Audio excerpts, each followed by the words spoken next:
Bismillahirrahmanirrahim. Assalamualaikum warahmatullahi wabarakatuh. Pada yang terhormat Bapak Kepala SMA Negeri 1 Pager Barang atau yang mewakili Bapak Ibu Waka atau Wakil Kepala Sekolah, kemudian Bapak Ibu Guru hebat yang bersedia dan sudi kiranya untuk hadir di sini dalam acara diseminasi budaya positif di aksi nyata modul 1.4. Kami di sini ada berempat calon guru penggerak. Yang pertama saya Agus Sucipto, kemudian Ibu Ida Yunia Triasuti, Muhammad Bistan Ilham, dan Pak Riza Suryadi. Ya, di sini kami akan menyampaikan diseminasi tentang budaya positif. Namun sebelumnya, syukur alhamdulillah kita panjatkan kepada Allah Subhanahu wa taala karena kita sudah diberi kesehatan, sehat walafiat, jasmani dan rohani, sehingga kita bisa berkumpul di sini dalam acara diseminasi budaya positif. Dan sholawat serta salam tak lupa kita aturkan kepada junjungan kita Nabi besar Muhammad SAW yang memberi kita dari jalan kegelapan sampai menuju jalan yang terang benderang. Sebelum kita buka, mari kita buka acara pada kesempatan hari ini dengan membaca umul kitab Al-Fatihah.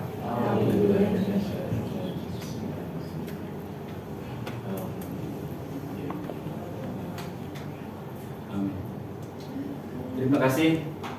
Selanjutnya sambutan dari Bapak Kepala Sekolah yang akan diwakili Bapak Wakil Kepala Sekolah bagian kurikulum Bapak Budi Supriyono, Budi Adia Supriyono. Saya serahkan waktu dan tempatnya.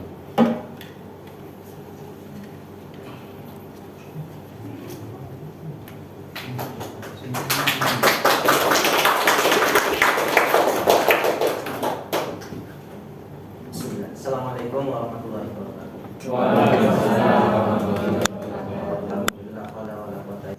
Yang terhormat rekan-rekan guru semuanya, yang saya banggakan calon guru penggerak angkatan 9, Bu Ida, Pak Riza, Pak Bustan, dan Pak Agus Sucipto.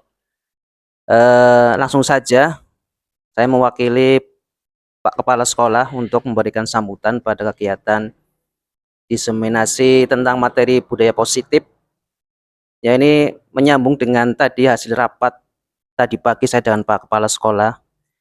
Ternyata Kepala Sekolah memanggil kami, Wakat dan PC PLT Tenaga Tata Usaha tentang siswa,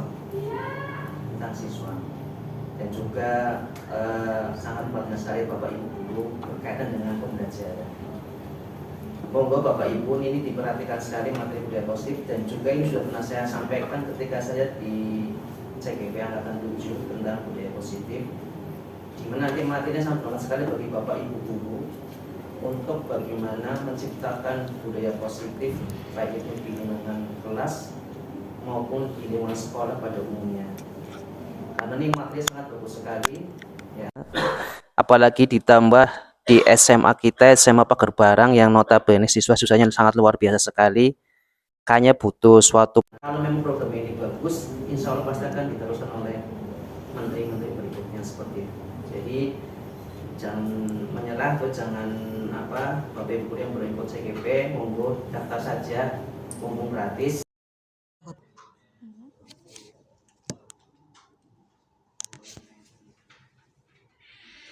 Oke, bismillahirrahmanirrahim. Kita mulai materi yang pertama. Materi yang akan disampaikan oleh saya sendiri, Agus Sucipto SPD, Guru BK SMA Negeri 1 Pager Barang, yaitu unsur budaya positif. Pertama, mulai dari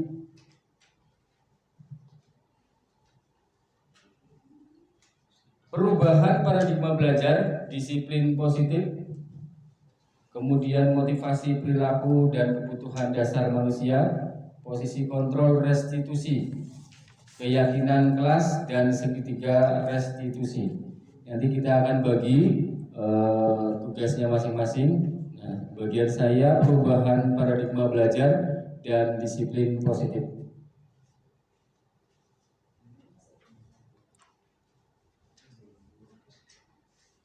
Sebelum kita mulai, coba Bapak Ibu bisa berdiri sebentar. Kita sambil belajar sambil main game.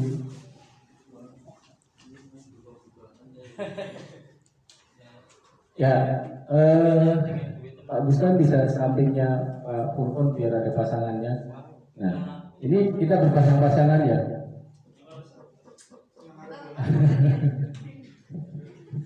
Oh iya, sama Pak Furkon. Sama Pak Furkon. Atau sama Pak Riza sini. Sini Pak Ustaz. Ya.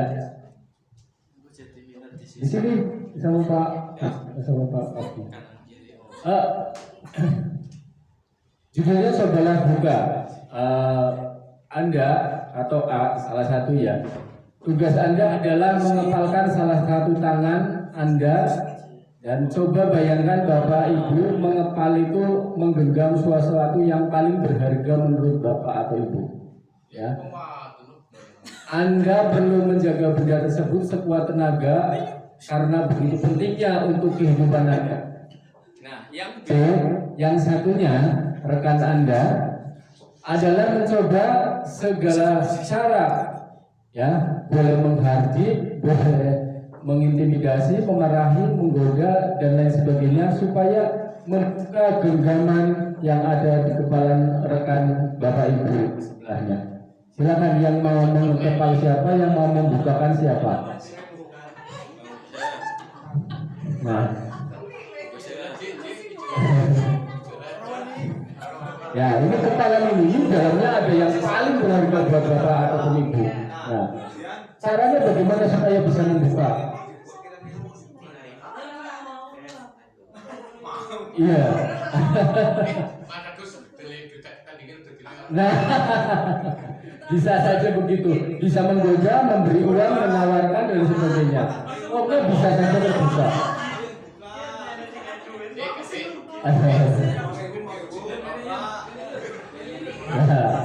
Oke. Ada yang sudah bisa? Ada yang sudah bisa membukakan?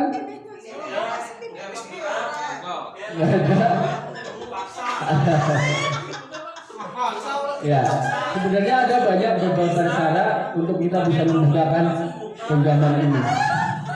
Ya, ya. Contoh, ini saya contoh. Contoh aja. Caranya sangat seperti apa untuk kita bisa membuka genggaman saya? Pak, coba pegang. Ya, video. Kalau kamu kalah, kamu membuka. Ya. Nah, kalah, buka. Nah, gampang kan? Oke, silakan Bapak Ibu untuk duduk kembali. Ya. Ya, ini adalah ilusi ya, ilusi kita untuk bisa antara bisa dan tidak, itu hanya ilusi sebenarnya. Namun ilusi ini bisa kita nyatakan dengan suatu bagaimana sih caranya. Gitu. Ada yang sangat berharga, bahkan sama sekali dibanting, dipukul, di apapun nggak mau buka, karena ini adalah sangat berharga dan prinsip buat ibu ataupun bapak. Ya. Ada juga yang dengan sukarela membukanya. Nah, itu kan memang susah ya untuk kita lakukan. Nah, itulah paradigma dari pembelajaran yang kita hadapi sekarang ini. Nah, kita muncul teori kontrol dari seorang psikiater pendidik, Dr. William Glasser, dalam teori kontrol atau kontrol teori yang kemudian hari berkembang dan dinamakan choice theory. Ya, meluruskan beberapa miskonsepsi tentang makna kontrol. Ya, ilusi guru mengontrol murid. Ya, apakah itu hanya sekedar ilusi saja atau bisa dibuktikan dengan nyata? Kemudian ilusi bahwa semua penguatan positif efektif dan bermanfaat. Ilusi bahwa kritik dan membuat orang merasa bersalah dapat menguatkan karakter. Ilusi bahwa orang dewasa memiliki hak untuk memaksa. Nah, ini adalah sebuah ilusi, dan ilusi itu bisa saja nyata, bisa saja tidak, tergantung dari diri kita untuk bisa cara merubahnya. Oke, ada yang selanjutnya, ini kaitannya dengan kontrol teori tadi ya, kontrol emosi, kontrol teori kontrol tadi. Stimulus respon sampai menuju ke teori kontrol. Stimulusnya, realitas kebutuhan kita sama. Nah, teori kontrolnya, realita kebutuhan kita itu berbeda.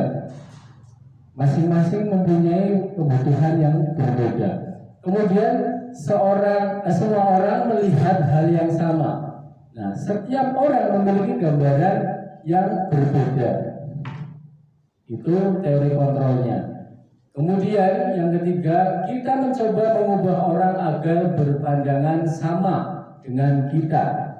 Nah, teori kontrolnya, kita berusaha memahami pandangan orang lain tentang dunia. Selanjutnya sampai ke bawah ya, model berpikir menang dan kalah, model berpikir menang-menang. Antara stimulus responnya dengan teori kontrolnya itu bisa berbeda dengan nyatanya. Itu teori kontrol yang kita pelajari. Baik, selanjutnya, nah, sampai di sini ya Bapak Ibu, ini mengarah ke disiplin positif. Nilai-nilai kebajikan universal ini adalah disiplin positif ya, nilai-nilai kebajikan universal. Bapak Ibu, ini sudah tertulis di sana, ada profil pelajar Pancasila yang berlandaskan iman dan dakwah. Banyak sekali sebenarnya ya. Nilai-nilai kebajikan universal itu umum, kemudian yang berarti nilai-nilai kebajikan yang disepakati bersama, lepas dari suku bangsa, agama, bahasa maupun latar belakangnya. Nilai-nilai ini merupakan payung besar dari sikap dan perilaku kita, atau nilai-nilai ini merupakan fondasi kita berperilaku. Ini juga manusiawi ya. Nilai-nilai kebajikan adalah sifat positif manusia yang merupakan tujuan mulia yang ingin dicapai setiap individu. Nah, kita gambarkan di profil pelajar Pancasila. Yang pertama, beriman, bertakwa kepada Tuhan Yang Maha Esa dan berakhlak mulia. Yang kedua, mandiri, bernalar kritis, berkebinekaan global, bergotong royong, dan kreatif. Ini yang akan kita terapkan ke anak didik kita semua. Lanjut Bu. Ya, ini budaya positif, contohnya itu banyak sekali. Ya, misalnya apa Bapak Ibu barangkali sudah bisa menerawang, membaca. Kira-kira yang sudah diterapkan di sekolah ini itu bagian yang mana? Ada peduli, keterus-terangan, kebersihan, komitmen, belas kasih, percaya diri, ya. Belas kasihnya ada lagi, bertujuan, tenggang rasa, gotong royong, ya. Banyak sekali. Kira-kira yang sudah diterapkan di SMA Pagerbarang yang mana ya? Kreatif, gotong royong, semangat tadi Pak Iwan. Toleransi, tanggung jawab, Rajin, toleransi, semangat, Belas kasih ya. ya. Kemudian tanggung jawab. Sudah apa belum ya kalau tanggung jawab? Sudah diterapkan tapi memang belum maksimal gitu ya. Ya, sebenarnya banyak sekali ini. Ini PR kita semuanya. Apa yang menjadi The Virtuous Project atau proyek nilai-nilai kebajikan di sekolah itu yang sudah dipaparkan di sini masih banyak yang belum kita terapkan di sekolah kita. Ya, kejujuran kita menerapkan, tapi hasilnya memang belum maksimal. Prinsip kesetiaan, nah kesetiaan baik hati yang sedang digembur-gemburkan ini apa ya?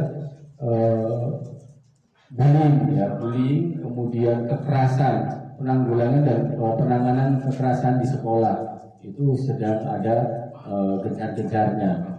Nah, dan ketegasan, lurus hati ini semuanya penting dan kita perlu berkolaborasi dan bersinergi bersama untuk bisa mewujudkan budaya positif untuk kita bisa terapkan di sekolah kita.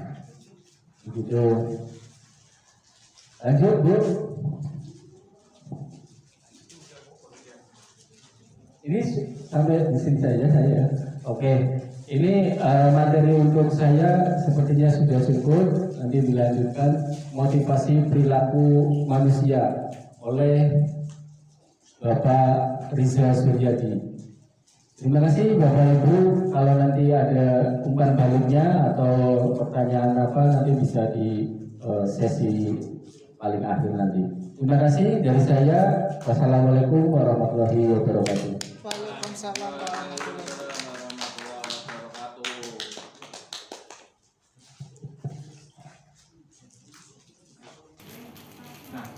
Ini motivasi perilaku manusia. Jadi ada 3 motivasi perilaku manusia.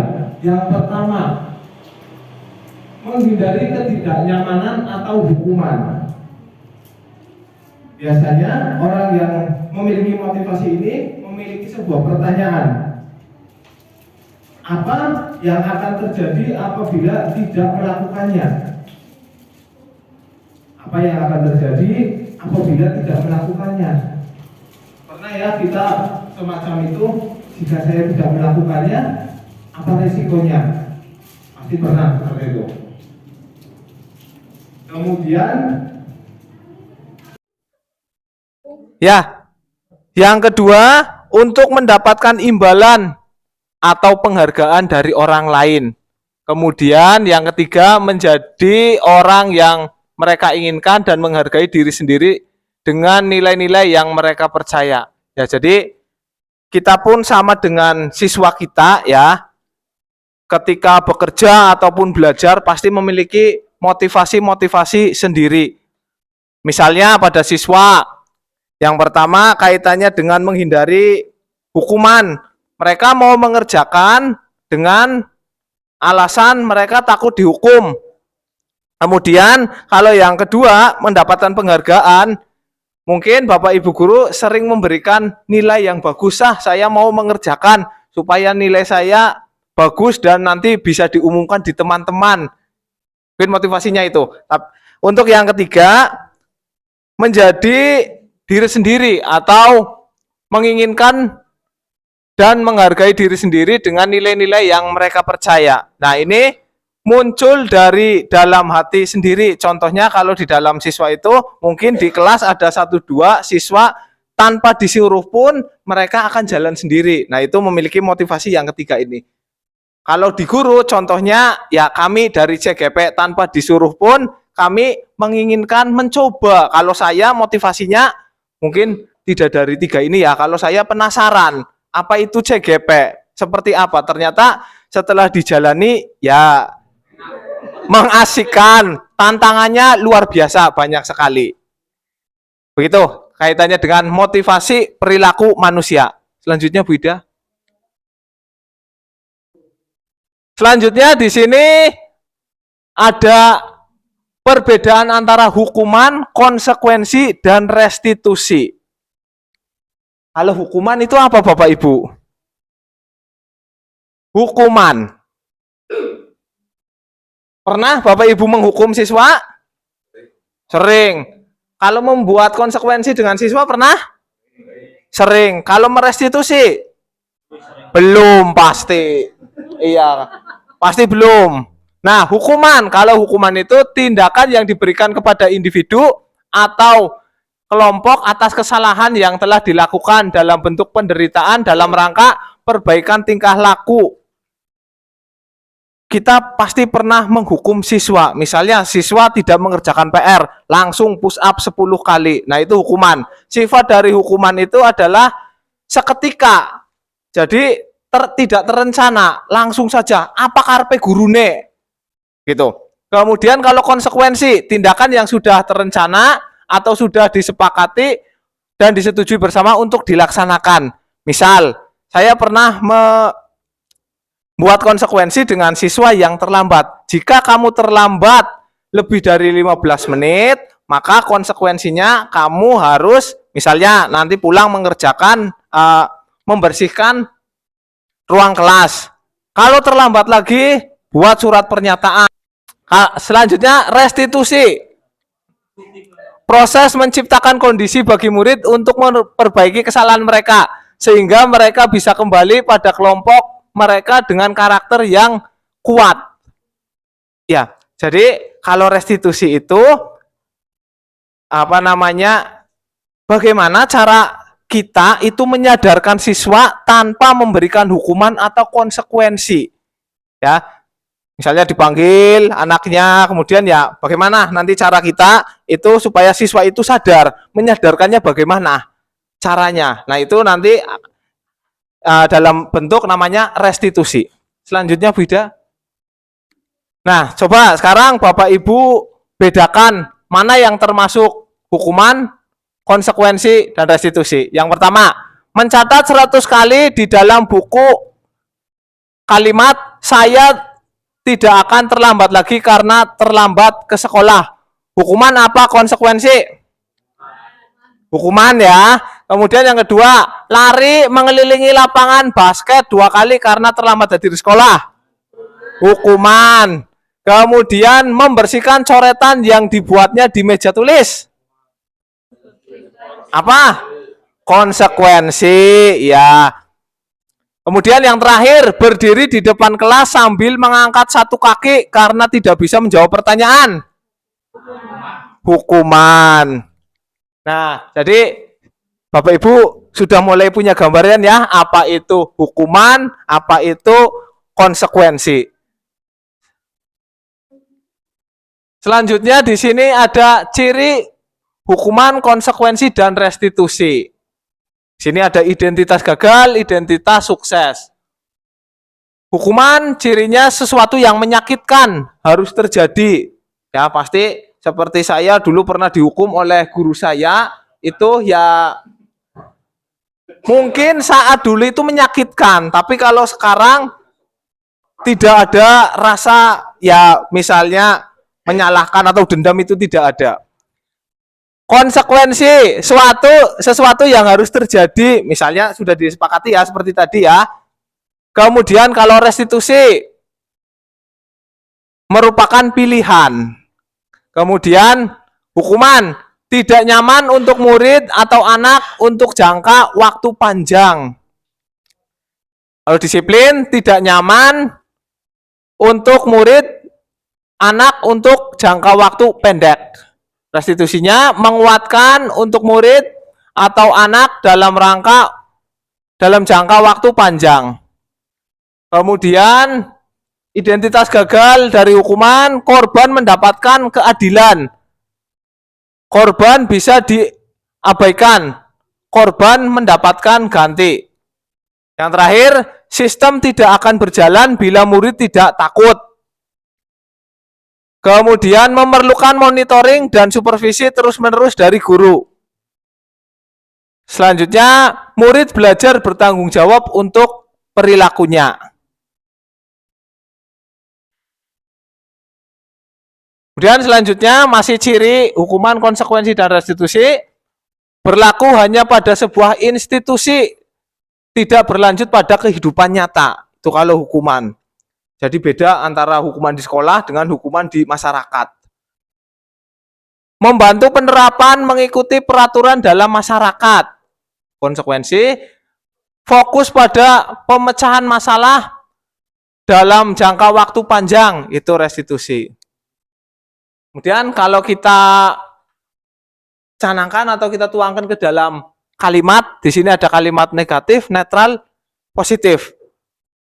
Misalnya kalau hukuman, awas, kalau kamu lakukan lagi ya, nanti awas kamu. Kalau netral, lakukan apa yang saya katakan. Kalau restitusi itu positif, apakah hal yang sesungguhnya ingin kamu lakukan? Gitu. Kemudian yang terakhir, konsep diri buruk. Kalau konsekuensi, konsep diri baik. Kalau restitusi, konsep diri semakin kuat.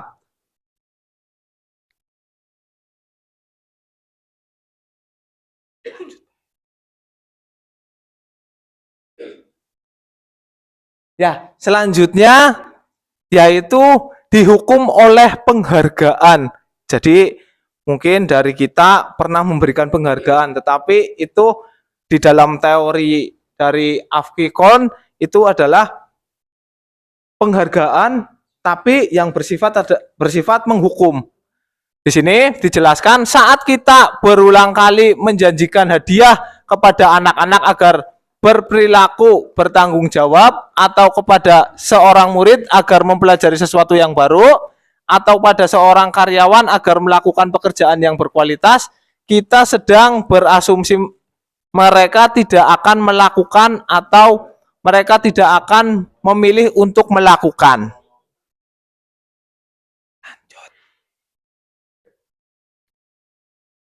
Nah, di sini di mana letak penghargaan?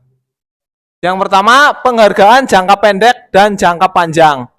Contohnya, penghargaan terus-menerus yang berakibat orang ketergantungan, maka akan kehilangan motivasi. Misalnya kepada siswa, kita memberikan penghargaan terus-menerus. Kalau siswa itu tidak diberi penghargaan, otomatis siswa itu tidak akan termotivasi lagi untuk melakukan sesuatu. Kemudian penghargaan tidak efektif. Contohnya, berusaha berhenti merokok bila diberikan penghargaan, hampir tidak akan berhasil. Misalnya, seseorang yang biasa merokok, kita tantang, kalau kamu bisa berhenti merokok, saya beri penghargaan. Ya, mungkin ya apa dulu melihat penghargaannya ya, itu juga sulit. Kemudian yang ketiga, penghargaan merusak hubungan, yaitu memberikan penghargaan kepada murid, kemungkinan murid termotivasi hanya menyenangkan gurunya karena mereka tidak akan bersikap jujur kepada guru tersebut. Misalnya siswa diberi tugas, kita tinggal, dikoreksi, hasilnya baik semua. Nah, masuk kelas, hebat, semuanya mendapat nilai yang bagus. Apakah kita lihat di dalam kelas siswa itu jujur atau tidak? Kan kita tidak melihatnya. Jadi seolah-olah ini membohongi begitu. Yang keempat, penghargaan mengurangi ketepatan. Anak laki-laki yang dibayar membuat lebih banyak kesalahan. Selanjutnya, yang kelima, penghargaan menurunkan kualitas. Contohnya, mahasiswa mampu membuat artikel dengan cepat jika dibayar. Kemudian, ada mahasiswa yang tidak dibayar bisa menyelesaikan namun tidak cepat. Nah, kalau yang dibayar terus-menerus, itu lama-kelamaan kalau tidak dibayar juga tidak akan mengerjakan lagi. Tapi kalau yang termotivasi dari diri sendiri, mau dibayar mau tidak, ya mahasiswa itu akan konsisten untuk menulis terus. Kemudian yang keenam, penghargaan mematikan kreativitas. Meminta berpikir mengenai hadiah yang bisa mereka dapatkan bila berhasil menulis sebuah puisi. Jadi contohnya begini, kalian mau hadiah apa? Murid-murid nanti, Pak, saya mau hadiah ini. Baik, silahkan sekarang buat puisinya. Nah, itu contoh dari penghargaan mematikan kreativitas. Kalau tidak ada hadiahnya, mereka tidak akan kreatif. Selanjutnya, yang ketujuh, penghargaan menghukum. Dicontohkan adalah sistem ranking. Pasti kita pernah merasakan kalau menerima raport, kemudian teman kita mendapatkan peringkat 1, kita peringkat 2. Rasanya seperti nyesek ya, mungkin nyesek. Kenapa tidak saya yang dapat ranking 1. Nah, mungkin di kurikulum yang sekarang, kurikulum Merdeka itu, kenapa sistem ranking itu dihilangkan? Karena ya mungkin mengacu dengan teori ini, supaya tidak adanya lagi sistem perankingan dalam kelas tersebut atau dalam sekolah. Kemudian yang terakhir, motivasi dari dalam diri intrinsik, yaitu contohnya saat anak belajar untuk pertama kali menggabungkan huruf dan kata serta menyadari bahwa ia dapat membaca, anak itu akan gembira karena menguasai keterampilan baru. Ya, contohnya di sini mungkin lebih jelasnya ketika anak-anak kita, mungkin Bapak Ibu guru di sini memiliki anak kecil. Lah, anak kecil tersebut mulai belajar membaca. Kalau dia bisa membaca, otomatis dia akan senang ya, akan senang. Nah, itu muncul motivasi dalam dirinya atau motivasi intrinsik tanpa kita paksakan. Baik, demikian Bapak Ibu yang bisa saya sampaikan.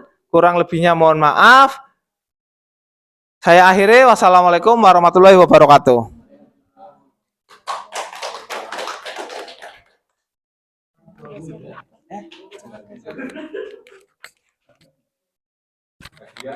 Terima kasih. Di sini saya akan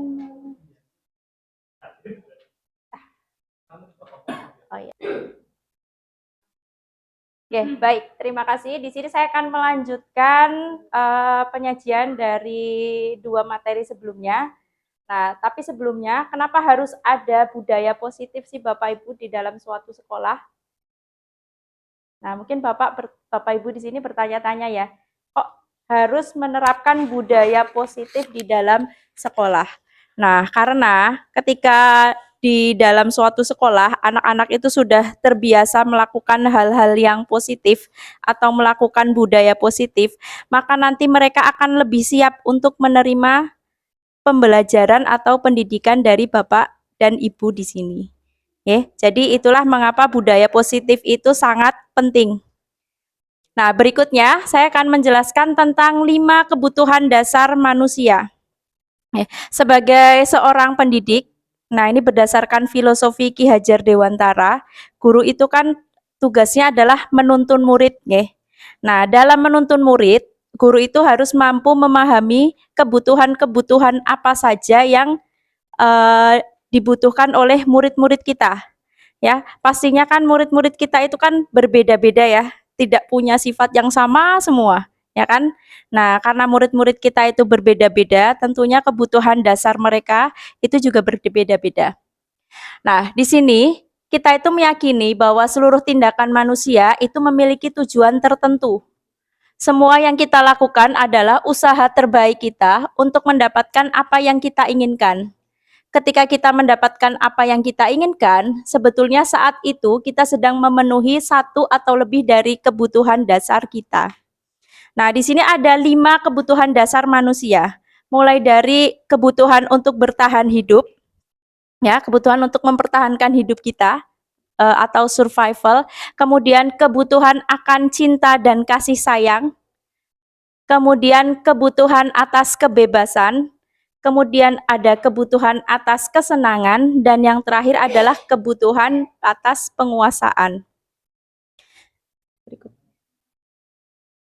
Nah, untuk lebih jelasnya mungkin saya jelaskan melalui contoh di sini. Nah, di sini ada suatu kasus di mana Ibu Ambar itu adalah guru wali kelas dari kelas 2A di SD. Di SD Pelita Hati. Nah, dia sedang bingung menghadapi ulah salah satu murid di kelasnya, yaitu Doni. Beberapa anak di kelas 2A itu telah datang padanya dan mengeluhkan Doni yang sering meminta bekal makan siang dari teman-temannya. Bekal makan siang mereka dengan paksa, jadi memintanya dengan paksa. Jika Anda menghadapi situasi seperti Ibu Ambar, apa yang akan Anda lakukan? Nah, menurut Anda, kira-kira apa alasan Doni melakukan hal itu? Nah, di sini kita sebagai guru dalam menindak Doni itu di sini kita harus memperhatikan sebenarnya kebutuhan apa sih yang sedang berusaha untuk dipenuhi oleh Doni. Nah, jika di sini ketika Bu Ambar itu mewawancarai Doni, kemudian menanyakan, Doni, sebenarnya kenapa kamu kok melakukan tindakan tersebut? Ya, kira-kira kalau di sini misal jawaban Doni itu adalah, saya minta bekalnya teman dengan paksa, itu karena saya lapar Bu, saya nggak bawa bekal. Nah, kira-kira kebutuhan apa yang sedang Doni usaha untuk penuhi Bapak Ibu? Bertahan hidup ya. Jadi dia berusaha untuk memenuhi kebutuhan fisiknya, badannya ya, karena dia merasa lapar karena belum makan. Kemudian yang kedua, jika jawaban Doni itu seperti ini, Ibu, saya di rumah itu tidak dibuatkan bekal oleh ibu saya. Kasih sayang ya. Jadi karena tidak menerima kasih sayang, nah itu tadi jawaban Doni. Kemudian misal jawaban ketiga seperti ini Doni, Ibu, saya senang ngerjain teman-teman saya, nanti biar mereka itu takut sama saya Bu, ya, biar mereka nanti takut sama saya. Kira-kira kebutuhan apa yang berusaha dipenuhi oleh Doni? Biar teman-temannya itu takut sama Doni. Nah, penguasaan ya, dia sedang mencoba memenuhi kebutuhannya atas penguasaan terhadap teman-temannya ya. Kemudian misal yang keempat, jawaban Doni seperti ini, Ibu, saya bosan dibawain bekal sama ibu saya, tapi nasi telur, terus saya pengen bekal teman saya Bu. Kira-kira apa? Kesenangan atau kebebasan? Ya, pengennya itu bekalnya tuh nggak yang dibawain ibunya terus. Iya, jadi kebutuhan yang berusaha dia penuhi adalah kebutuhan kebebasan. Nah, kalau kesenangan itu jawabannya seperti ini. Ibu, saya senang gangguin teman-teman saya, ngambil bekal mereka, saya umpetin kayak gitu. Nah, itu mungkin kebutuhan yang sedang berusaha Doni penuhi adalah kebutuhan akan kesenangan. Nah, itulah contoh bagaimana sikap-sikap anak dalam memenuhi kebutuhan dasarnya. Nah, selanjutnya materi berikutnya adalah 5 posisi kontrol seorang guru. Nah, di sini terdapat 5 posisi kontrol dari seorang guru. Yang satu adalah tipe guru penghukum. Yang kedua adalah tipe guru pembuat rasa bersalah. Ketiga adalah tipe guru sebagai teman. Keempat, tipe guru sebagai pemantau. Dan kelima adalah tipe guru sebagai manajer. Nah, tipe guru nomor 1 sampai dengan 3, ini di sini tipe guru yang biasanya kurang mampu untuk memunculkan motivasi intrinsik murid. Ya. Nah, tapi kalau tipe guru pemantau dan manajer itu biasanya dalam menindak murid itu bisa memunculkan motivasi intrinsik murid. Nah, tentu saja di sini posisi yang ingin dituju adalah posisi guru sebagai manajer. Nah, kira-kira sekarang Bapak Ibu kalau merefleksi diri sendiri, tipe guru macam apakah Bapak Ibu di sini?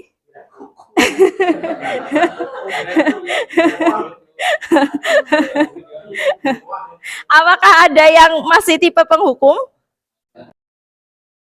Nah, di sini ada beberapa ciri-ciri tipe-tipe guru nggih, Bapak Ibu. Nah, di sini bisa dilihat untuk penghukum, pembuat orang merasa bersalah, teman dan pemantau itu hanya bisa memunculkan motivasi eksternal ya, jadi bukan dari dalam diri murid. Sedangkan kalau manajer, nah di sini bisa memunculkan motivasi intrinsik atau dari dalam diri murid. Kemudian sebagai penghukum dan pembuat rasa bersalah itu merupakan identitas gagal ya, jadi guru gagal. Kemudian identitas berhasil atau sukses ini untuk tipe guru sebagai teman, pemantau, dan manajer.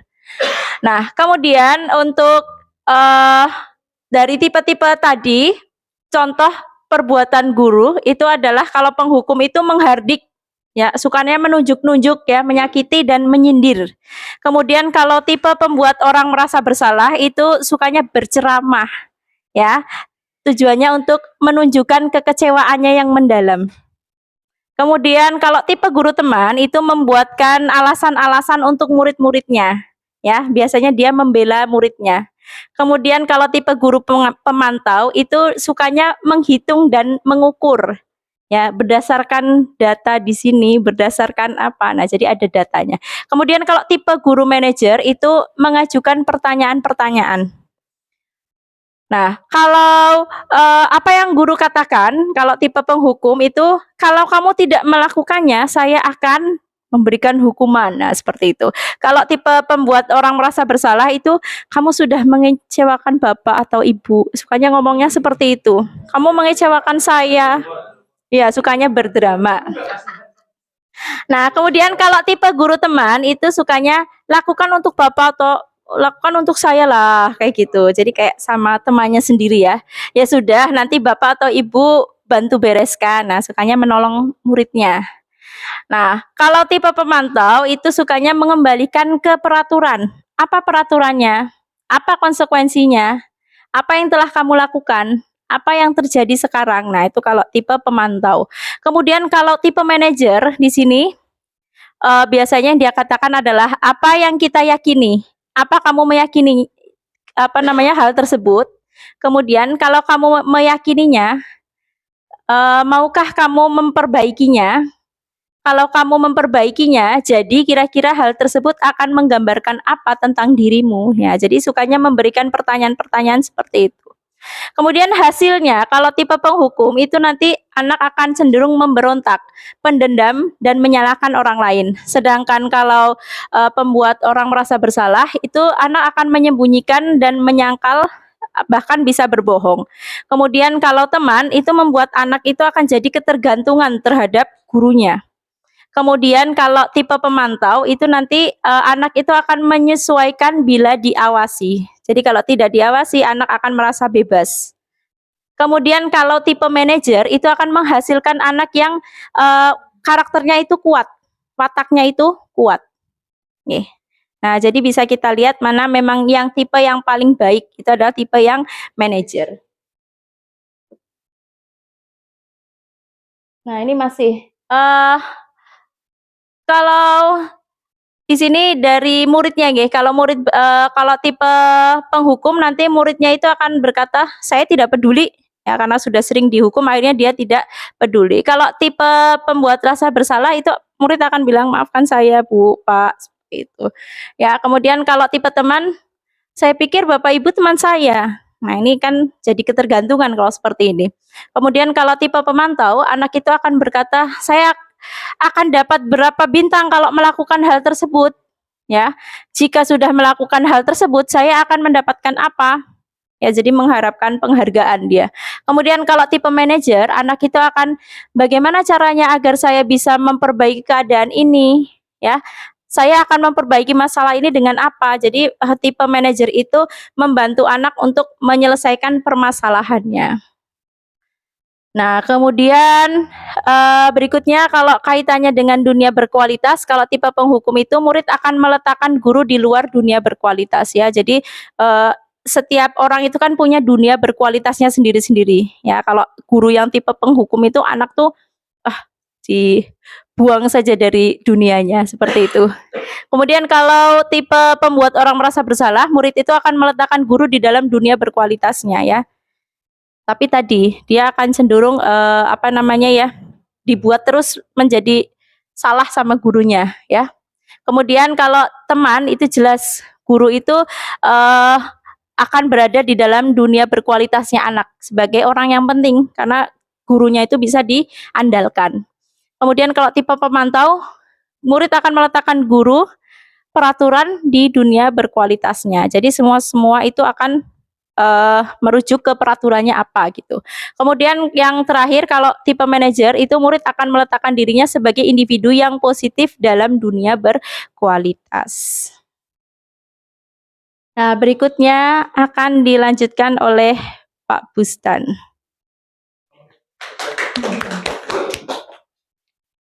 Oke, Assalamualaikum warahmatullahi wabarakatuh. Selamat sore semuanya. Bapak Ibu semuanya, terima kasih atas waktu yang telah diberikan oleh Bapak Ibu guru semuanya dan telah hadir di desiminasi budaya positif dari kami berempat. Selanjutnya materi berikutnya yang akan saya sampaikan itu adalah berkaitan dengan keyakinan kelas ya. Mungkin dari Bapak Ibu guru semuanya terutama yang wali kelas itu biasanya sebelum mulai aktivitasnya di kelas itu kita membuat sebuah keyakinan kelas begitu ya. Atau yang biasanya Bapak Ibu sebut itu dengan apa ya biasanya ya? Iya, kesepakatan begitu ya. Jadi intinya kalau keyakinan kelas itu lebih abstrak nih Bapak Ibu nggih dan lebih dalam begitu dibandingkan dengan kesepakatan atau peraturan kelas begitu ya. Kalau peraturan kan biasanya dilarang membuang sampah pada apa sembarang tempat begitu ya. Tapi kalau untuk keyakinan kelas itu sifatnya lebih abstrak. Contohnya adalah kebersihan gitu atau disiplin begitu. Dan untuk keyakinan kelas di sini untuk tahapannya begitu. Tadi untuk pengertian sendiri adalah keyakinan kelas ini diperoleh dari nilai kebajikan universal ya yang disetujui oleh semua warga sekolah. Dalam hal ini adalah nanti murid atau siswa begitu. Di mana nanti tahapan-tahapannya itu nanti ada beberapa tahapan. Yang pertama adalah mencatat semua masukan-masukan para murid atau warga sekolah gitu ya di papan tulis ini atau di kertas besar ya biasanya itu ditulis di apa namanya di kertas ukuran poster begitu nggih untuk keyakinan kelas. Kemudian yang kedua menyusun keyakinan kelas sesuai prosedur pembentukan keyakinan sekolah atau kelas. Jadi nanti setelah siswa itu maju ke depan satu-satu untuk menempelkan kesepakatan yang telah dibuat, dan nanti diubah kalimat daripada kalimat negatif menjadi kalimat positif begitu, nggih. Kemudian yang ketiga nanti tinjau kembali daftar curah pendapat yang sudah dicatat, di mana nanti untuk dicari nilai kebajikannya dari kesepakatan kelas yang siswa-siswi kita telah buat begitu. Kemudian yang kelima terakhir nanti tinjau ulang keyakinan kelas atau sekolah secara bersama-sama. Kemudian setelah jadi keyakinan itu ditandatangani oleh kita sebagai Bapak Ibu guru dan juga nanti perwakilan ke kelas atau dalam hal ini adalah nanti ketua kelasnya begitu. Nah ini adalah prosedur untuk membuat kesepakatan ke kelas atau keyakinan kelas begitu. Iya. Nah, ini sebagai contoh untuk keyakinan kelas, di mana contoh yang pertama, begitu ya, setiap anggota kelas perlu belajar, ya, setiap anggota kelas perlu senang, setiap anggota kelas perlu melakukan tugas, setiap anggota kelas perlu saling menghargai, setiap anggota kelas perlu merasa aman. Lah dari sini ini kan baru semacam kayak kesepakatan, ya, belum menjadi sebuah keyakinan atau belum ada nilai kebajikannya begitulah ya. Kemudian setelah diturunkan, setelah kalimatnya diturunkan akan menjadi seperti ini, ya. Dari setiap anggota kelas perlu belajar nanti, contohnya nanti selalu bersikap positif begitu. Kemudian setiap anggota kelas perlu senang, senantiasa menjadi diri yang terbaik. Kemudian percaya dan menghormati orang lain serta barang miliknya. Kemudian berkomitmen terhadap setiap tugas dan senantiasa saling membantu. Dari sini nanti diturunkan lagi menjadi kalimat istilahnya itu apa ya, kebajikan begitu, nilai kebajikannya begitu.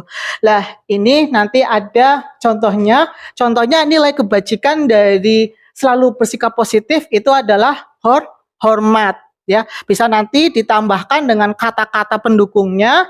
Kami meyakini bahwa sangat penting untuk menghormati semua orang dan barang milik orang lain. Nah, ini bisa menjadi contoh nanti untuk ditulis dalam keyakinan ke kelas.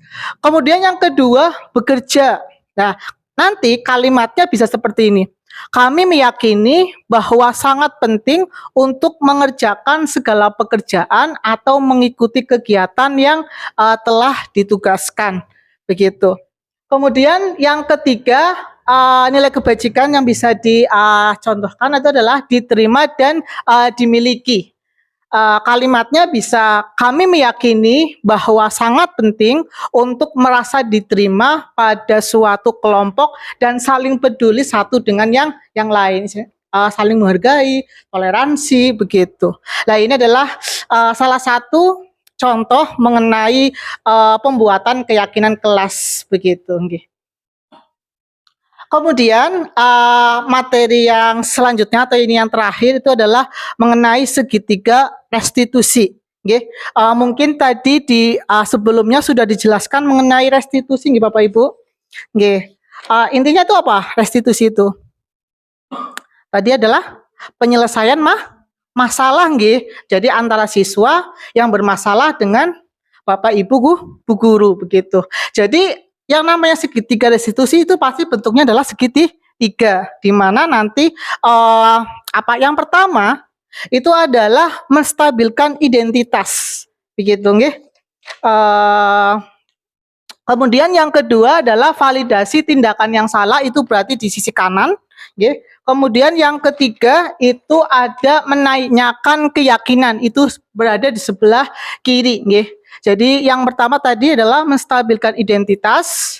Jadi biasanya kan kalau kita ada murid yang melakukan kesalahan, kita langsung pokoknya kon salah gitu ya, tanpa tahu menahu mengenai apa alasan dibalik itu semua, Jadi menstabilkan identitas ini bisa saja setiap orang itu pasti punya kesalahan. Bapak Ibu pun juga pernah melaksanakan atau melakukan kesalahan begitu, ya. Atau kamu bukan satu-satunya orang kok yang berbuat salah begitu. Jadi distabilkan dulu identitasnya begitu. Kemudian setelah menstabilkan identitas, segitiga di sisi yang kedua itu ada validasi tindakan yang salah. Jadi intinya itu ditanyakan alasan kenapa kalian melakukan itu. Contohnya apa? Mungkin kenapa sih kamu itu tidak mengerjakan PR? Nah, pasti kan ada alasannya. Bisa saja mungkin alasannya kecapean atau bantu orang tua di rumah mungkin sampai malam, jadi akhirnya tidak mengerjakan tugas begitu, Nah, ini kalimatnya bisa kamu tentu punya alasan mengapa melakukan itu. Kemudian adakah cara yang lebih efektif untuk mendapatkan apa yang kamu butuhkan begitu. Jadi intinya itu ditanyakan alasannya dibalik kesalahan yang telah dilakukan oleh siswa atau murid. Kemudian segitiga restitusi yang ketiga di sisi yang sebelah kanan itu ada menanyakan keyakinan. Setelah tadi kan kita sudah buat keyakinan kelas bersama antara guru dengan murid, ya. Siswa itu melakukan kesalahan, kemudian ditanyakan, lah keyakinan kelas mana yang kamu langgar begitu, ya. Contohnya keyakinan kelas yang saya langgar adalah saya tidak melakukan piket kelas. Berarti kan yang dilanggar itu adalah apa? Keyakinan kelasnya adalah kebersihan, tidak mentaati atau tidak mematuhi piket dengan baik begitu, Bapak Ibu. Kalimat contohnya adalah itu tadi ya, kamu ingin menjadi orang yang seperti apa gitu.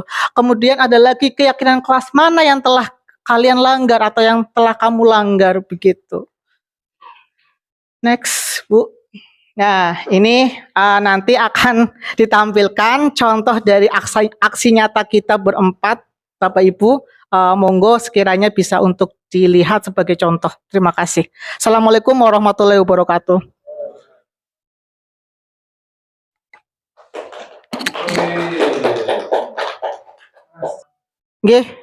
Ya. Ini adalah salah satu contoh daripada pembentukan keyakinan kelas sesuai dengan prosedur yang dibuat begitu nih Bapak Ibu. Nah, ini yang pertama ini adalah menyampaikan konsep keyakinan kelas.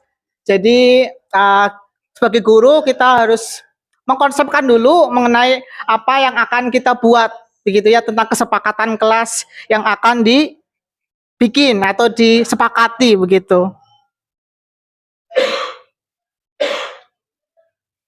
Oke.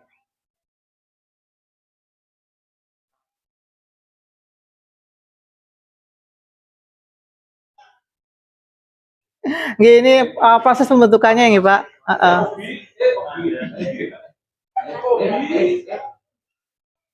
Ya, ini kelas 13. Kebetulan kelas saya sendiri nggih, pas pelajaran gitu.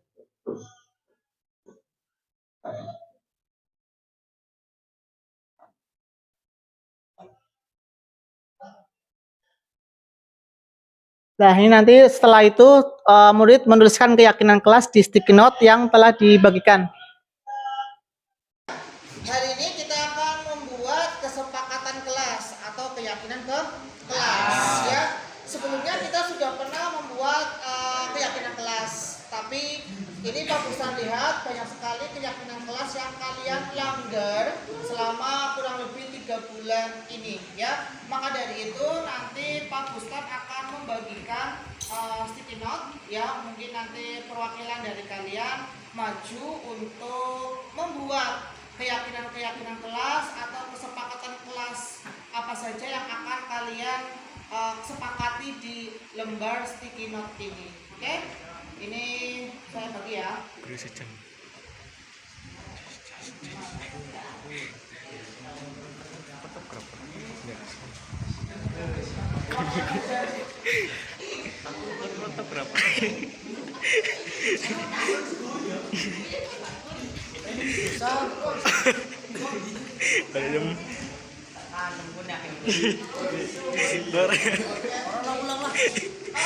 Kalian menulis ya keyakinan kelas yang menurut kalian cocok untuk diterapkan di kelas kita ya. Kemudian nanti kalian maju ke depan untuk menempelkannya di papan yang sudah Pak Bustan buat ya.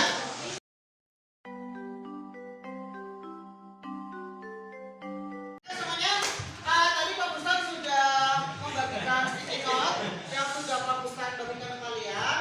Silakan kalian tempelkan dahulu sticky note yang kalian tulis untuk ditempelkan di papan yang sudah Pak Bustan tempel di papan tulis ya. Silakan, ayo satu, jadi nomor.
kegiatannya, ya.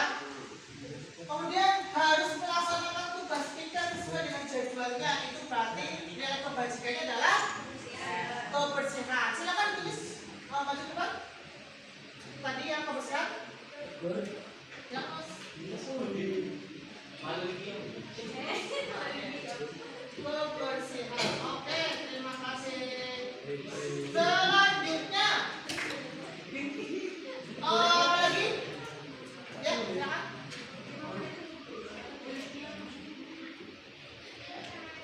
Apa? Disiplin. Berarti ini, oh iya ini ya. Dilarang main HP, dilarang bicara menggunakan, berarti disiplin. Kalian berarti harus disiplin. Ini apa lagi? Silakan.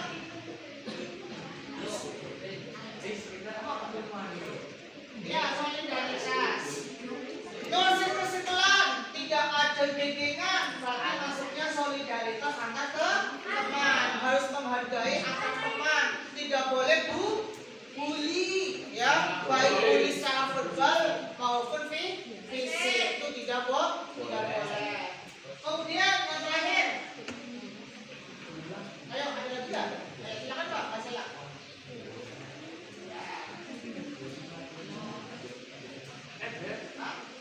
Iya, kayak saling menghormati, betul, kita jadi sama manusia, ya, baik cewek maupun cowok itu sama ya, harus saling menghormati, tidak boleh apa?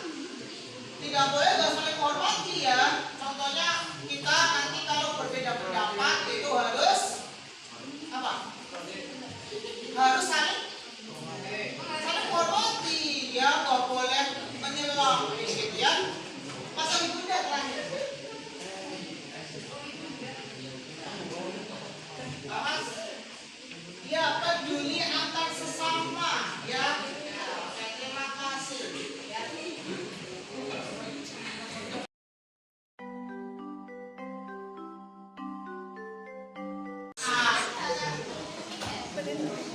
Keyakinan kelas 10.3 1 kebersihan, 2 disiplin, 3 peduli antar sesama, 4 solidaritas antar teman, 5 saling menghormati. Nah, ini video aksi nyata kita dengan membuat segitiga restitusi.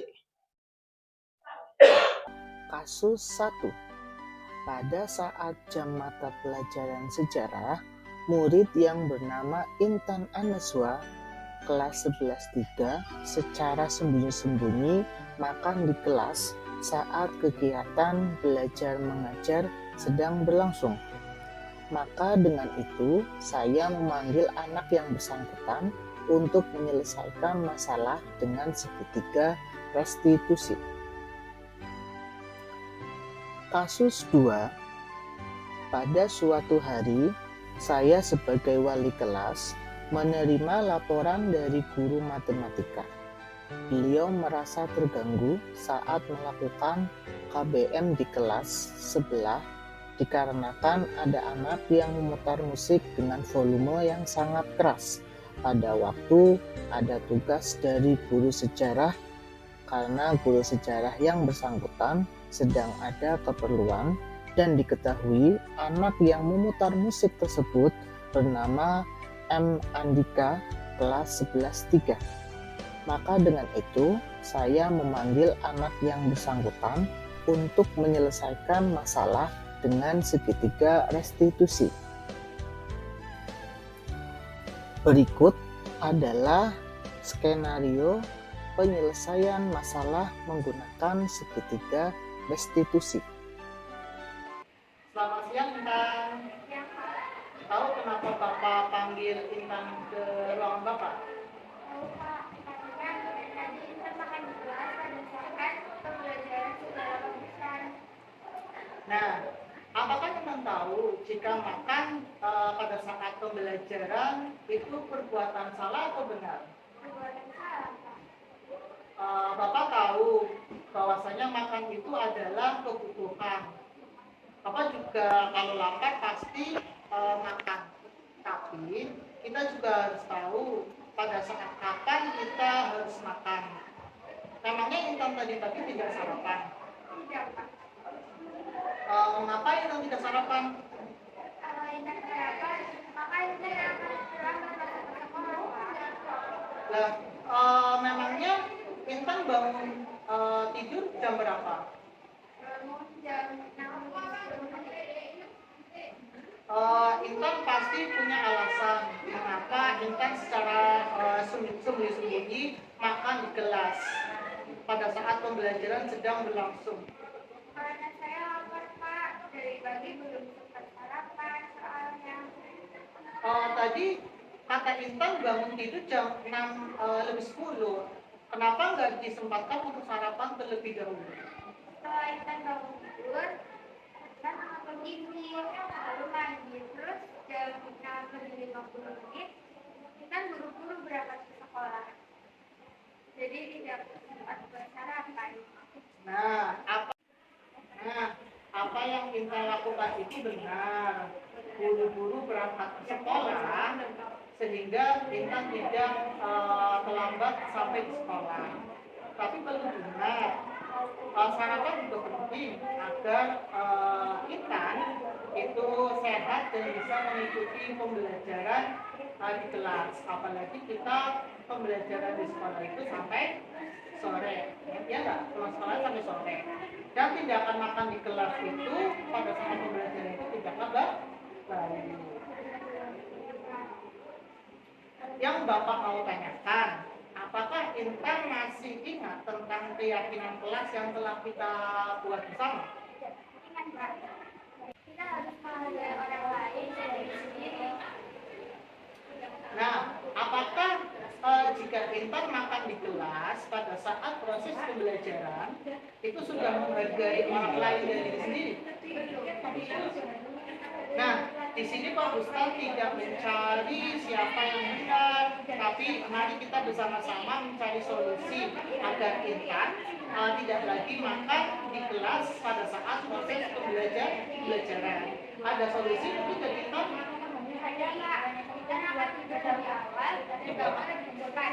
Dan akan menyediakan sarapan terlebih dahulu sebelum berangkat ke sekolah. Dan tidak akan makan secara sembunyi.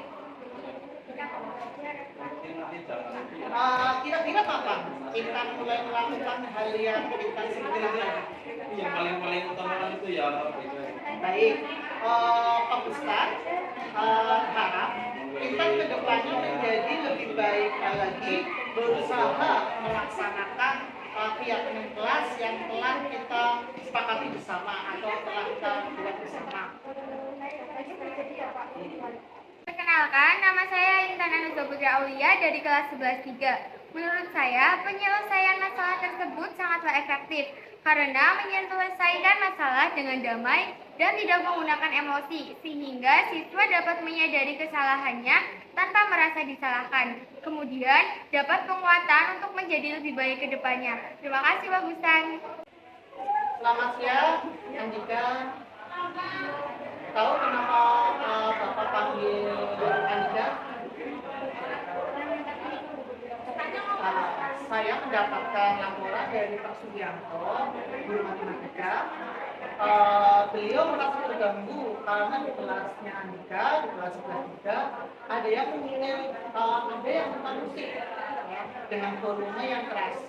Dan beliau ke kelasnya Andika dan tahu bahwa ternyata Andika yang sedang memutar musik. Nah, kira-kira tahu tidak bahwa sebenarnya musik yang diputar Andika itu terdengar sampai keluar kelas? Tahu? Menurut Andika, kalau misalnya Andika sedang belajar, kemudian ada teman lain yang memutar musik keras-keras, kira-kira Andika terganggu tidak? Iya,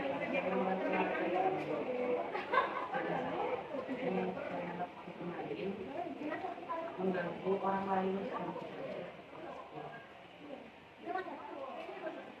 Setiap orang pasti punya kesalahan, itu manusiawi Andika. Pak Guru juga pasti pernah membuat kesalahan. Tapi Pak Guru ini Andika tidak mengulangi kesalahan yang sama lagi. Andika pasti punya alasan mengapa Andika memutar musik dengan keras.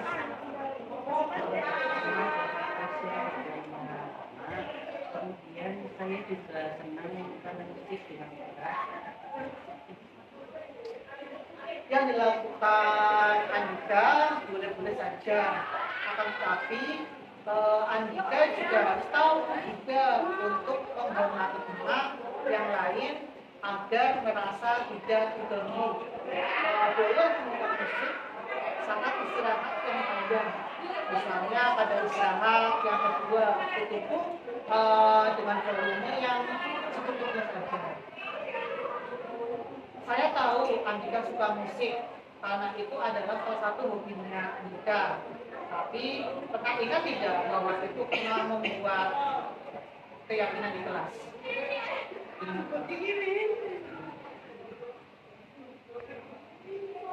Ini adalah kita harus menghormati teman sekelas dan teman dari kelas lain juga kan? Nah, yang dilakukan Andika tadi menyimpang dari keyakinan kelas tidak? Andika bersedia tidak untuk tidak mengulangi hal yang sama dan memperbaiki hubungan dengan teman-teman atau guru yang merasa terganggu. Nah, apa yang seharusnya Andika lakukan?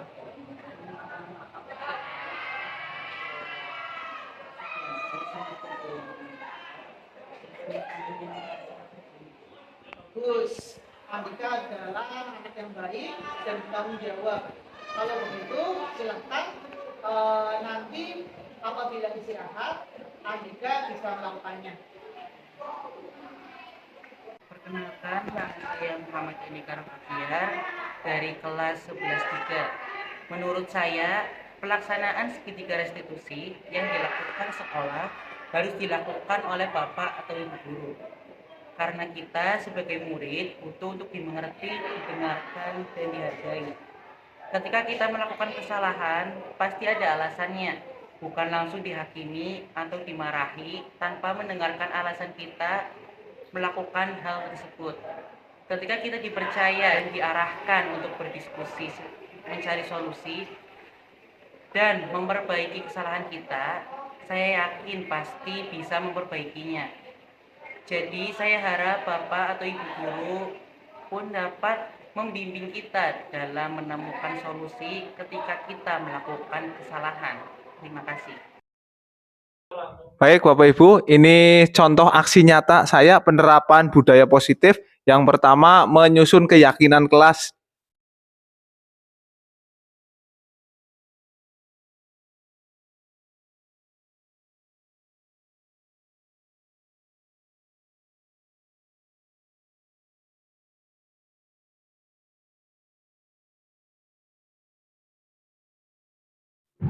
Assalamualaikum warahmatullahi wabarakatuh. Waalaikumsalam warahmatullahi wabarakatuh. Selamat pagi. Pagi. Apa kabar hari ini? Baik. Sehat ya? Baik, alhamdulillah. Sebelum memulai pembelajaran supaya kelas kita menjadi nyaman, tenang, tertib, dan kondusif, kita akan mencoba membuat keyakinan kelas. Jadi tidak akan ada yang namanya peraturan lagi. Kalau peraturan, itu kan kalian merasa tertekan ya, harus mengikutinya. Tapi kalau nanti kita membuat keyakinan, ini adalah sesuatu yang kita sepakati bersama. Jadi kalian tidak merasa tertekan untuk melakukan. Bisa dipahami? Baik. Pak Guru akan membagikan kertas post-it ya. Nanti kalian tuliskan keyakinan-keyakinan yang kalian inginkan di kelas itu seperti apa. Saya ingin suasana kelas seperti ini misalnya. Bisa dipahami ya? Ya. Pak Guru bagikan dari sini.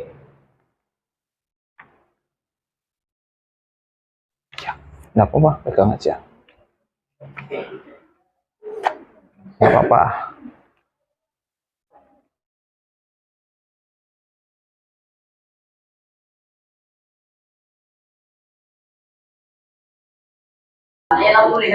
Bisa saya langsung.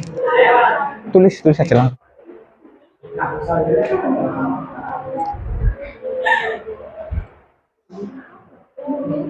Sudah ditulis.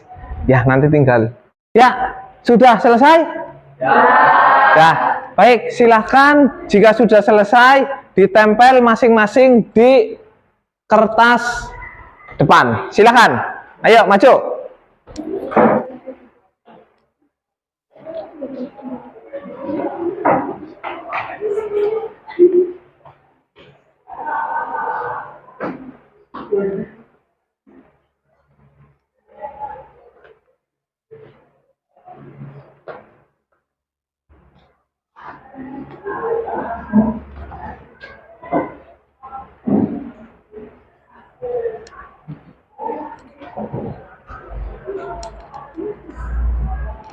Sudah semua ya? Baik, di sini yang pertama ada jangan nongkrong di kelas saat bel sudah berbunyi. Jangan menggunakan air berlebihan, tidak terlambat sekolah, jangan ngobrol saat jam pelajaran, jangan berisik saat jam pelajaran berlangsung, tidak bermain HP saat pelajaran kecuali diperintah guru, tidak menyalahgunakan benda atau peralatan kelas, salah satunya adalah spidol. Ya, baik, ini adalah keyakinan-keyakinan, tapi masih dalam bentuk kalimat negatif karena ada kata jangan dan tidak. Kita ubah menjadi kalimat yang positif. Ya. Nah, kita ubah. Yang pertama, di sini ada jangan nongkrong di kelas saat bel sudah berbunyi. Apa? Biasakan masuk ke kelas tepat. Nah.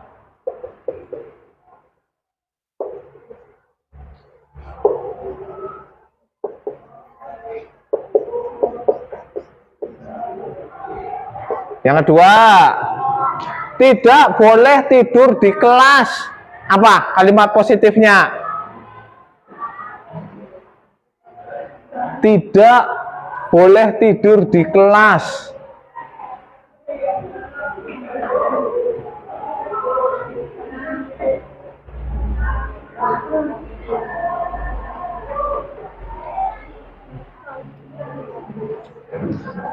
Aduh.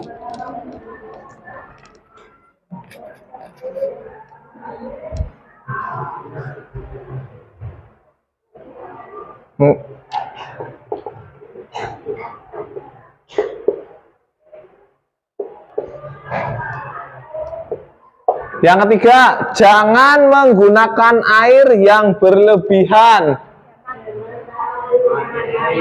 Berarti apa? Gunakan air iya. Cukup bagian toh.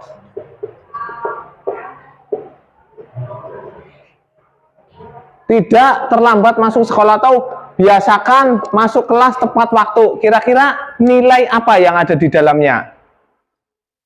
Yang pertama. Yang pertama adalah disiplin ya. Yang kedua, tertib dalam kelas. Sama disiplin. Kemudian gunakan air secukupnya. Peduli lingkungan.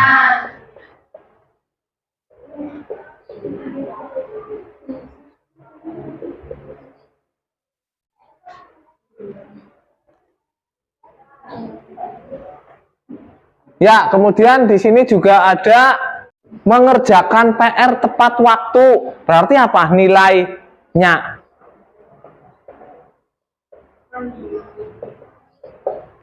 Gitu ya.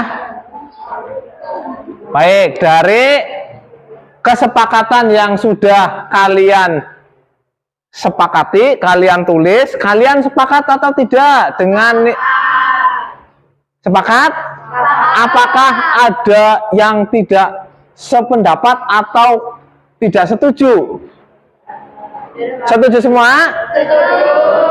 Baik, semoga ini bisa kita terapkan dengan konsisten dan pembelajaran di kelas menjadi nyaman dan menyenangkan. Baik, sekarang kita mulai pembelajarannya.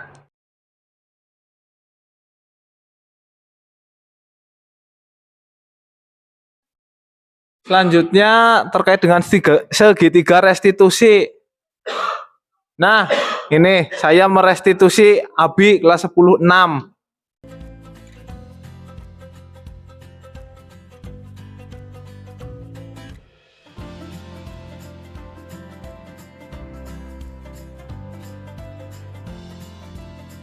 Assalamualaikum Pak.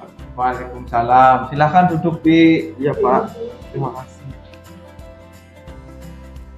Tadi saat pelajaran Pak Guru, kamu kemana? Kok tidak terlihat seperti ditelan bumi, Bi?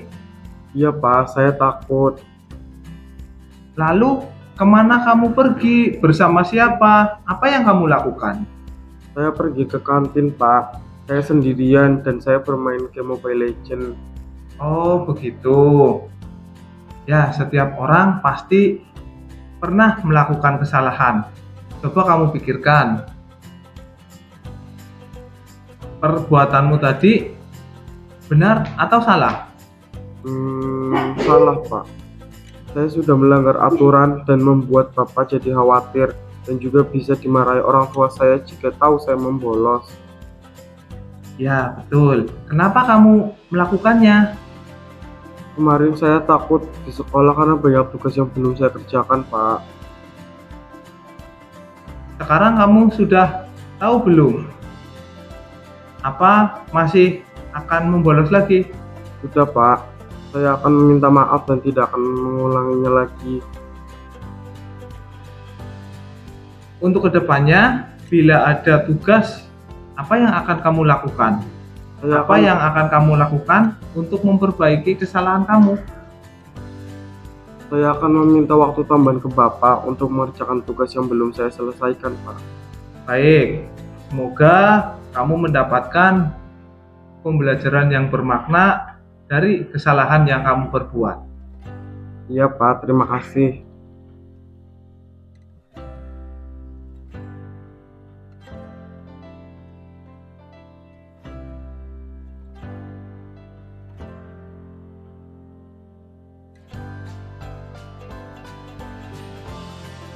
Assalamualaikum Pak. Waalaikumsalam. Silahkan duduk. Terima kasih Pak. Tahu tidak, kamu Pak Guru panggil ke sini?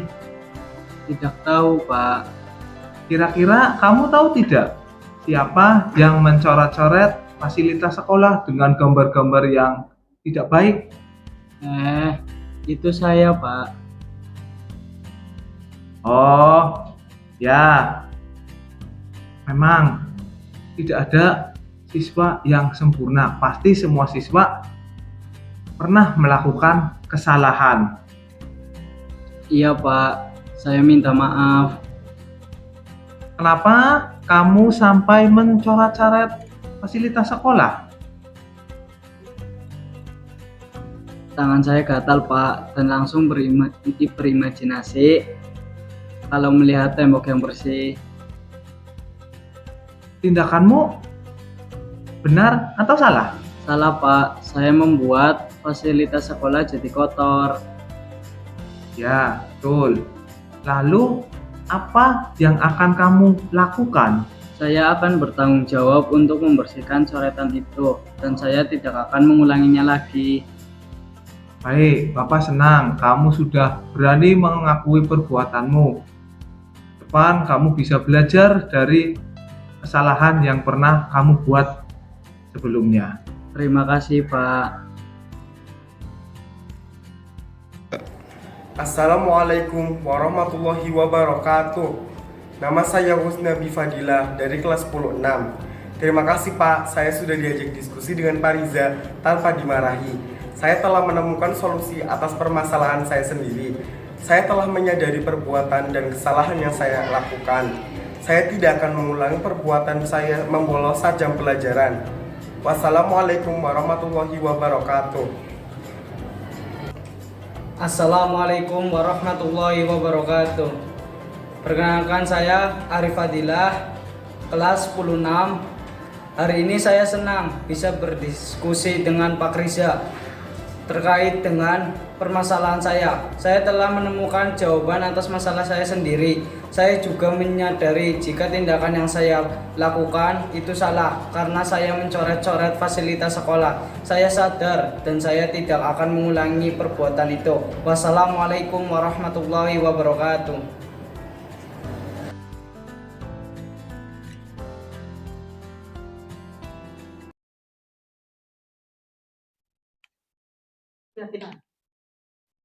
Nah, video berikutnya adalah saya membuat keyakinan kelas.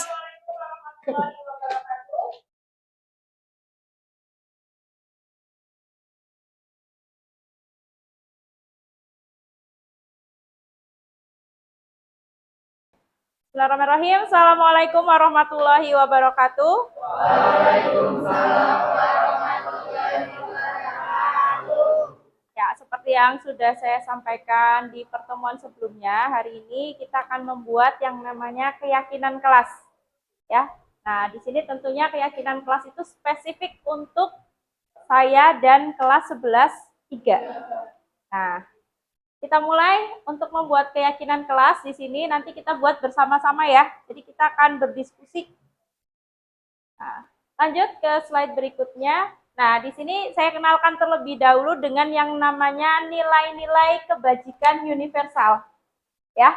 Nah, apa itu nilai-nilai kebajikan? Nilai-nilai kebajikan itu adalah segala sifat positif yang ada di diri manusia yang merupakan tujuan mulia yang hendak dicapai oleh setiap individu. Ya, di sini ada banyak sekali nilai-nilai kebajikan universal. Kenapa disebut universal? Karena sudah disepakati oleh seluruh umat manusia, ya, mendunia. Jadi tidak hanya di Indonesia saja. Nah, di sini nilai-nilai kebajikan universalnya ada banyak sekali yang bisa kita lihat. Ada peduli, keterus-terangan, kebersihan, komitmen, belas kasih, percaya diri, bertujuan, bertenggang rasa, gotong royong, rajin, keberanian, kesantunan, kreatif, semangat, kedermawaan, kejujuran, harga diri, rendah hati, integritas, kebahagiaan, keadilan, baik hati, kesetiaan, berprinsip, bersahaja, keteraturan, kedamaian, keteguhan hati, kemudian ada rasa hormat, tanggung jawab, pengabdian, bijaksana, bersyukur, toleransi, percaya, lurus hati, ketegasan, dan pengertian. Tidak hanya ini ya, ini hanya contoh saja. Masih ada banyak sekali nilai-nilai kebajikan universal. Ya, di mana semuanya pasti merupakan sifat positif, nggak ada yang negatif. Nah, kenapa saya kenalkan ini dulu? Karena tujuan kita untuk membuat kesepakatan atau keyakinan kelas itu adalah untuk mencapai nilai-nilai kebajikan universal. Ya, nah sekarang setelah ini kita akan berdiskusi dimulai dengan peraturan kelas apa saja yang biasanya harus ada di dalam kelas. Nah, misal saya contohkan ya, di dalam kelas peraturannya adalah harus menjaga kebersihan. Nah, coba sekarang mari kita berdiskusi. Ada nggak yang mau menyampaikan peraturan kelas yang harus ada di kelas kita itu apa saja? Angkat tangan. Ya, coba silahkan Naila. Oh ya, dari Naila, minta surat izin BK jika terlambat masuk kelas. Ya, Afif apa Afif? Oh, bagus. Ya, tidak boleh berada di luar kelas saat jam pelajaran. Ya kan? Ada lagi nggak? Berpakaian rapi di sekolah. Ada lagi nggak? Kita bisa menampung banyak sekali peraturan-peraturan yang harus ada di kelas kita. Diizinkan ke kantin jika belum sarapan. Ya, ada lagi? Tidak makan saat jam pelajaran. Tidak makan di dalam kelas saat pelajaran. Ada lagi? Mengerjakan tugas atau mengumpulkan? Oh, mengerjakan dan mengumpulkan tugas tepat waktu. Ada lagi? Oh, tidak boleh tidur saat jam pelajaran. Torres tadi mau bilang apa, Torres? Oh, dilarang memakai make up. Yang laki-laki apa yang perempuan ini? Oh, laki-laki dan perempuan. Ada lagi yang mau disampaikan atau sudah cukup ini saja? Cukup? Ya, cukup. Nah, sudah kita tuliskan ada 8 peraturan ya. Yang pertama, minta surat izin BK jika terlambat jam pertama, masuk jam pertama ya. Kemudian yang kedua, tidak boleh di luar kelas saat jam pelajaran. Kemudian yang ketiga, berpakaian rapi. Yang keempat, diizinkan ke kantin jika belum sarapan. Kemudian yang kelima, tidak makan di dalam kelas saat pelajaran. Yang keenam, mengerjakan dan mengumpulkan tugas tepat waktu. Kemudian yang ketujuh, tidak boleh tidur saat jam pelajaran. Dan yang kedelapan, dilarang memakai make up di sekolah. Nah, jadi langkah berikutnya, marilah kita rubah peraturan-peraturan tadi menjadi kalimat yang positif agar menjadi motivasi bagi kita. Untuk keyakinan atau peraturan yang pertama tadi, minta surat izin BK jika terlambat jam pertama sudah positif, ya. Jadi yang nomor 1 sudah positif ya. Bisa disepakati? Bisa. Kemudian yang kedua, keyakinan yang kedua, tidak boleh di luar kelas saat jam pelajaran. Sudah positif atau belum? Di dalam kelas saat jam pelajaran. Kemudian keyakinan yang ketiga, berpakaian rapi. Positif? Positif. Apakah cukup dengan rapi? Atributnya bagaimana? Lengkap. Lengkap. Bisa kita tambahkan? Bisa. Berpakaian rapi, lengkap dengan atributnya. Ya. Bisa disepakati? Bisa. Sekarang yang keempat, diizinkan ke kantin jika belum sarapan. Nah, mungkin tadi yang dimaksud ini ya, bertentangan dengan keyakinan yang kedua. Jadi untuk peraturan yang keempat, berarti bisa dihapus ya, karena bertentangan dengan yang nomor 2. Peraturan yang kelima, tidak makan di kelas saat pelajaran. Positif apa negatif? Ya, berarti mungkin makan di kelas saat jam istirahat. Positif ya. Berikutnya, keyakinan berikutnya, mengerjakan dan mengumpulkan tugas tepat waktu. Sudah positif? Sudah ya? Nah, lanjut. Yang ketujuh, tidak boleh tidur saat jam pelajaran. Negatif. Yang positif gimana? Memperhatikan dan fokus saat jam pelajaran. Nah, yang terakhir, dilarang memakai make up di sekolah. Gimana? Mau dirubah untuk yang ke-8? Mungkin saling menghargai dengan sesama teman ya. Ada teman yang nggak suka bau wangi ya, dihargai. Ya, jangan dihujat. Misal Torres gak suka bau wangi-wangi, ya Torres jangan dihujat. Ya. Menghargai diri sendiri dan orang lain. Ya. Ini ada yang mau menambahkan untuk keyakinan nomor 8 dirubah menjadi menghargai diri sendiri dan orang lain. Nah, sekarang dari keyakinan-keyakinan yang tadi sudah kita susun, nilai-nilai kebajikan apa saja yang terkandung dalam setiap keyakinan?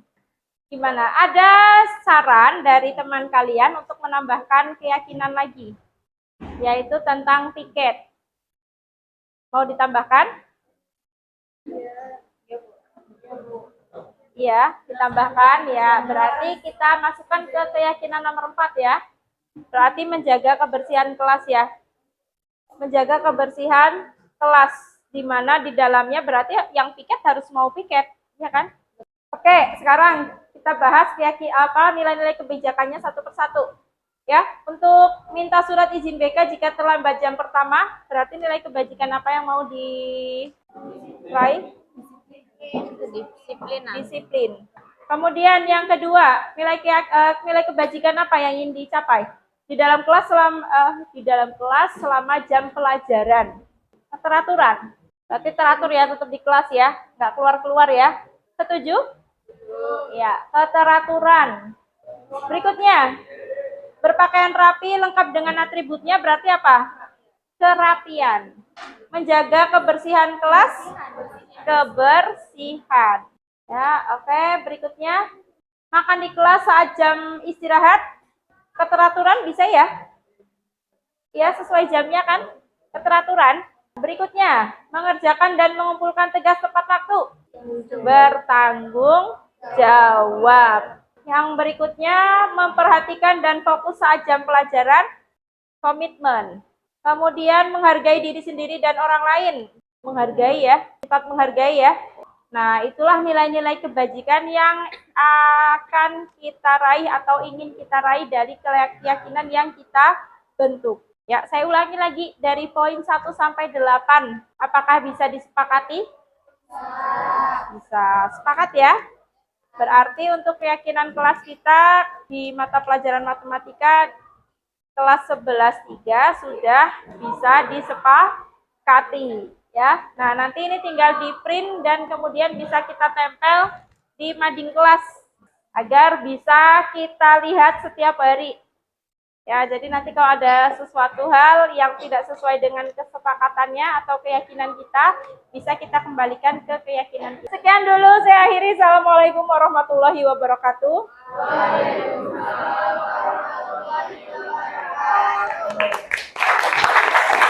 Nah, di sini saya akan menampilkan aksi nyata saya tentang segitiga restitusi.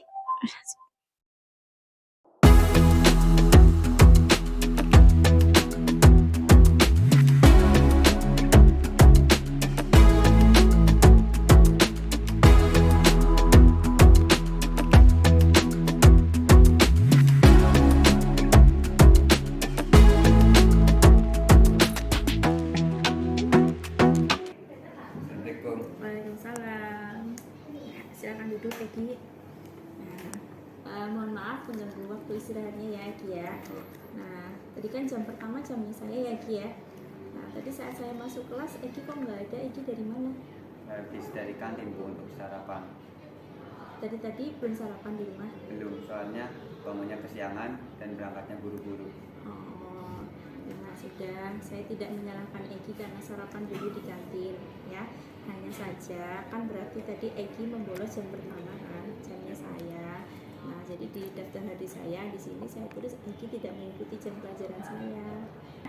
Nah, Egi ingat nggak tentang kesepakatan kelas kita di awal tentang kedisiplinan? Apa itu? Masuk kelas tepat waktu.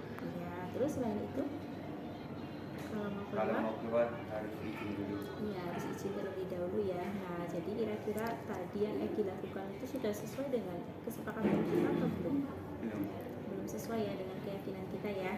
Nah, jadi sekarang kalau saya tanya, gimana caranya Egi untuk memperbaiki keadaan tersebut? Mungkin saya akan bangun lebih awal dan agar bisa siap-siap. Tidak buru-buru ya. Tidak buru-buru untuk berangkat. Dan sempat untuk makan sarapan. Ya, jadi nanti tidak sarapan di kantin lagi ya. Nah, jadi Egi sekarang sudah menyadari apa yang harus Egi lakukan agar sesuai dengan keyakinan kita ya. Oke, baik. Sampai dengan ini dulu. Setelah ini Egi bisa kembali lagi ke kelas. Terima kasih atas waktunya ya. Waalaikumsalam. Nama saya Egi Rizbian dari kelas 11.3. Saya membolos jam 3 karena sarapan di kantin. Setelah direstitusi, saya menyadari bahwa perbuatan saya tidak sesuai dengan keyakinan kelas. Kemudian saya jadi tahu apa yang harus saya lakukan untuk memperbaiki hal tersebut agar kedepannya saya tidak mengulangi hal yang sama, yaitu saya akan bangun lebih awal agar sempat untuk sarapan di rumah dan berangkat sekolah lebih awal.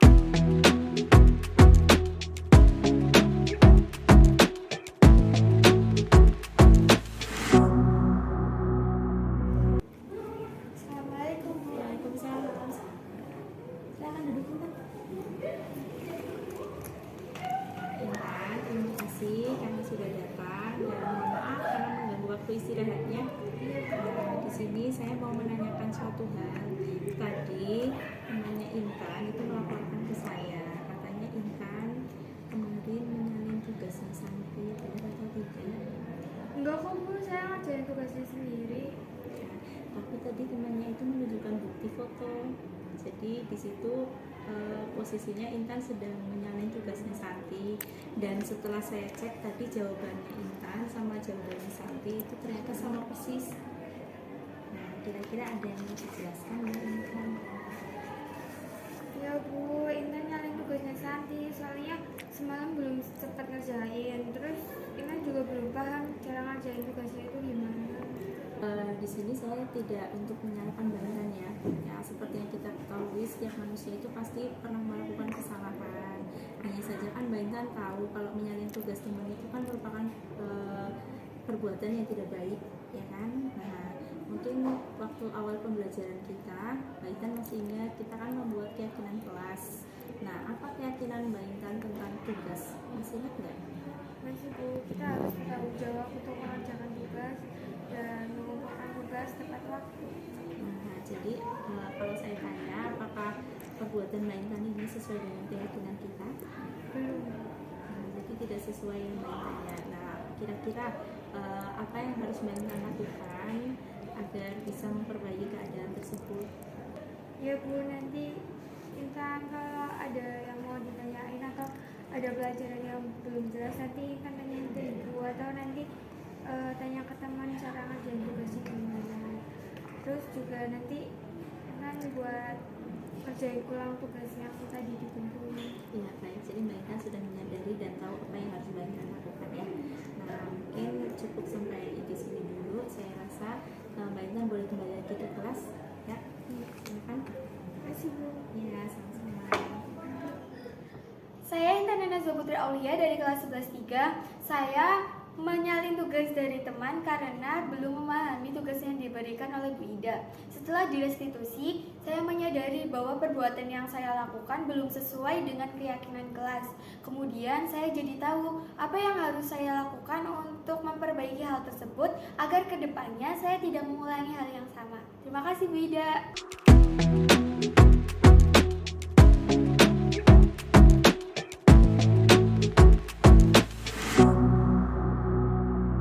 Ini kalau tadi aksi nyatanya, ya aksi nyata dari saya ini untuk penerapan segitiga restitusi. Ini kasus yang pertama nanti keterlambatan, dan yang kedua siswi memakai sepatu warna putih. Terima kasih kami ucapkan Bapak dan Ibu guru hebat yang masih mendukung kami dalam melaksanakan pendidikan guru penggerak. Kasus pertama, Rangga datang dengan tergesa-gesa karena terlambat ke sekolah dan diberhentikan Pak Riza, guru piket. Tidak hanya kali ini saja Rangga terlambat, tercatat sudah 5 kali berturut-turut terlambat ke sekolah. Dan Pak Riza meminta Rangga ke ruang BK untuk menemui guru BK. Assalamualaikum Pak. Permisi, nama saya Rangga yang tadi terlambat suruh jadi tiket menemui Bapak Pak. Ya. Waalaikumsalam. Silakan masuk. Terima kasih Pak. Ya, silakan duduk. Kamu tahu kenapa kamu disuruh ke ruang BK? Tahu Pak. Sudah berapa kali kamu terlambat? Saya terlambat 5 kali dan ini yang ke-6. Banyak sekali. Apa sih yang kamu lakukan kok bisa terlambat sampai 6 kali ini? Saya tidur kemalam Pak. Jadi siangnya datang sekolahnya ke siang Pak. Apa yang kamu lakukan tiap malam? Kenapa kamu bisa tidurnya kok sampai malam, larut malam begitu? Apa yang kamu lakukan? Ya Pak, ketika saya suntuk dan saya tidak tahu apa yang saya kerjakan, saya memilih memain game Pak sampai larut malam dan tidak tahu waktu Pak. Ternyata ini sebabnya ya, kamu jadi bangunnya kesiangan. Kalau udah siang gitu, enggak kasihan sama badan kamu. Kamu harus bisa menjaga kesehatan kamu. Main game itu asik, enak. sampai lupa waktu. Tapi kamu harus bisa menjaga kesehatan kamu. Kamu harus bisa menjawab dengan badannya kamu, ya, tidurnya secukupnya. Tidak jam 9 atau jam 10 kamu udah istirahat. Badan itu perlu istirahat, perlu tidur. Setelah itu bangun bisa pagi-pagi. Kalau Pak. Nah, ini bagus tidak akan cari siapa yang salah ataupun yang benar. Ya, di sini tuh bagus mau cari solusi supaya kamu bisa memperbaiki kesalahan kamu, ya. Coba datang terlambat itu, kamu ingat nggak dengan keyakinan sekolah kita? Ingat Pak. Ya. Keyakinan sekolah agar menghargai waktu dan disiplin Pak. Ya, disiplin, menghargai waktu itu penting buat kamu supaya kamu bisa terbiasa dan bisa melaksanakan disiplin. Malamnya istirahat yang cukup biar supaya istirahat malamnya itu enak, paginya masih bangun pagi, kemudian bisa sehat badan kamu mengikuti pelajaran setiap hari. Ya, gitu ya. Nah, kira-kira apa yang kamu lakukan supaya kamu bisa memperbaiki kesalahan kamu? Saya akan mengurangi main game dan saya akan lebih banyak beristirahat agar bisa datang ke sekolah tepat waktu Pak. Oke. Pak Agus percaya kamu bisa melakukan itu, kamu bisa melaksanakan dengan penuh tanggung jawab karena sudah ingat bersama keyakinan sekolah kita, kamu pasti bisa untuk bisa disiplin tiap harinya. Oke, terima kasih. Silakan kembali ke kelas. Terima kasih Pak.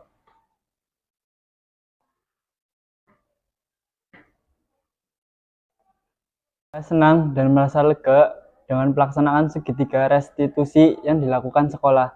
Kami sebagai murid butuh dimengerti, didengarkan, dan dihargai juga.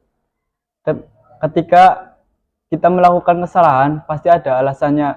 Tidak langsung dihakimi dan dimarahi tanpa mendengar alasannya. Dan ketika kita dipercayai, kemudian diarahkan untuk berdiskusi, mencari solusi, kemudian memperbaiki kesalahan kita. Saya yakin kita pasti bisa memperbaikinya. Jadi saya harap Bapak atau Ibu guru pun dapat membimbing kita dalam menemukan solusi ketika kita melakukan kesalahan. Terima kasih. Kasus kedua, Anindya, siswi kelas 12-4, terlihat oleh Bu Lintang memakai sepatu warna putih pada saat upacara dan diminta berbaris terpisah di sisi lapangan.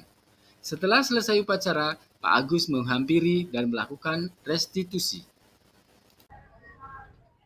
Nah, ini kenapa kamu pakai sepatu putih? Iya Pak, maaf. Sudah, duduk dulu sana yuk. Kenapa kamu pakai sepatu warna putih?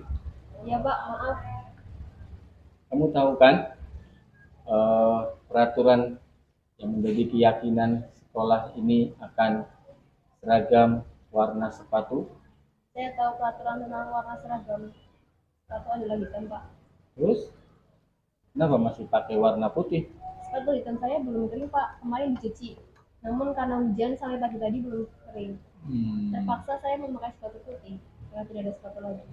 Oh gitu, jadi alasannya kamu pakai sepatu warna putih itu karena basah. Oke, Bapak terima alasan kamu. Namun begitu, kamu sudah tahu akan keyakinan yang menjadi peraturan sekolah. Kamu siap dengan konsekuensi. Iya Pak, saya ingat keyakinan kelas yang menjadi peraturan sekolah. Baiklah Anin, kamu bukan satu-satunya yang pernah melakukan kesalahan ini. Ini manusiawi. Bapak harap kedepannya tidak terjadi lagi ya. Jangan diulangi lagi. Baik. Baiklah, Anin sudah tahu kesalahannya dan Anin sudah menyesal dengan perbuatan ini. Anin janji tidak akan mengulangi lagi. Baik Pak, saya janji hal seperti ini tidak akan terjadi lagi ke depannya. Terima kasih. Pak Agus begitu ramah dan sabar dalam menghadapi siswa yang bermasalah seperti saya. Apalagi dengan penanganan metode segitiga restitusi ini, saya merasa senang, lega plong sekali. Walaupun pada awalnya saya merasa tegang dan takut dimarahi, setelah itu saya malah diajak berdiskusi dan mencari solusi sehingga dapat memperbaiki kesalahan kita. Harapannya Bapak Ibu guru yang lain dapat menggunakan metode segitiga restitusi ini seperti yang diterapkan oleh Pak Agus. Terima kasih. Baiklah, terima kasih sudah menyaksikan video ini. Salam guru penggerak, bergerak, bergerak, menggerakkan. Wassalamualaikum warahmatullahi wabarakatuh. Mari kita bisa kasih tepuk tangan untuk kita semua. Saya Agus Sucipto, Bapak Riza Suryadi, Ibu Ida, dan Bapak Bustan mengucapkan terima kasih yang sebanyak-banyaknya. Billahi taufiq wal hidayah. Wassalamualaikum warahmatullahi wabarakatuh. Waalaikumsalam warahmatullahi wabarakatuh.